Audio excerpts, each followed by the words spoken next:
Amélie Morel, bonjour. Bonjour. Merci d'être avec nous. Vous êtes présidente donc de Sandler Training, leader mondial de la formation, mais pas que. Exactement. On y viendra. On va parler aujourd'hui du métier de vendeur. C'est un métier qui a mauvaise réputation, il faut bien l'avouer. Comment vous l'expliquez? C'est vrai qu'on a assez mauvaise réputation. On est plutôt catalogué arnaqueur, voleur. Un peu. Bon.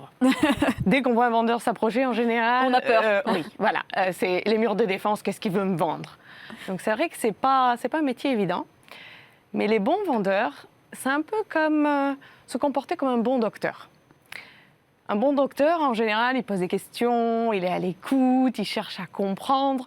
Bref, c'est un peu ce métier-là que l'on voudrait retrouver chez les vendeurs. Mais bon, ça s'apprend. Justement, c'est pour ça que vous êtes là. Votre devise, c'est que on ne s'improvise pas vendeur, mais est-ce que toutes les marques ont conscience de ça? Parce qu'il y a très peu de formation dans ce secteur. Alors, il y a de la formation dans le secteur.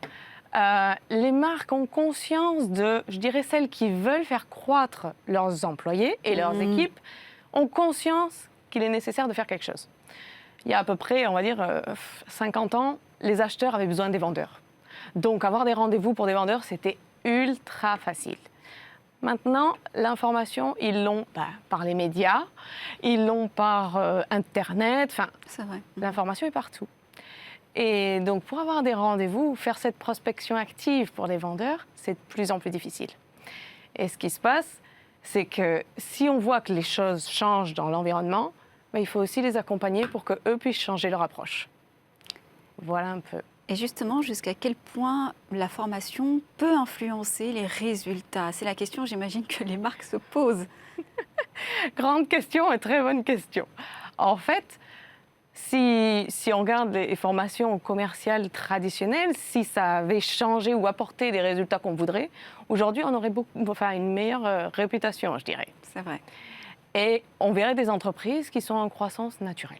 C'est vrai. Et ce n'est pas vraiment le cas.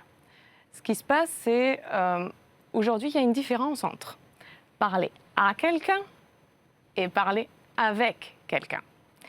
Donc si au lieu d'enseigner des techniques ou des tactiques de manipulation, je m'entends, on apprenait aux gens à comprendre les autres, on irait beaucoup plus loin.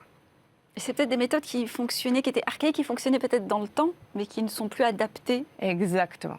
Avant, ça fonctionnait très bien parce que l'autre avait besoin de l'information que le vendeur avait. Maintenant, ce n'est plus le cas. Donc, il faut enseigner au vendeur à changer son approche, à voir comment, justement, créer ce lien avec l'autre.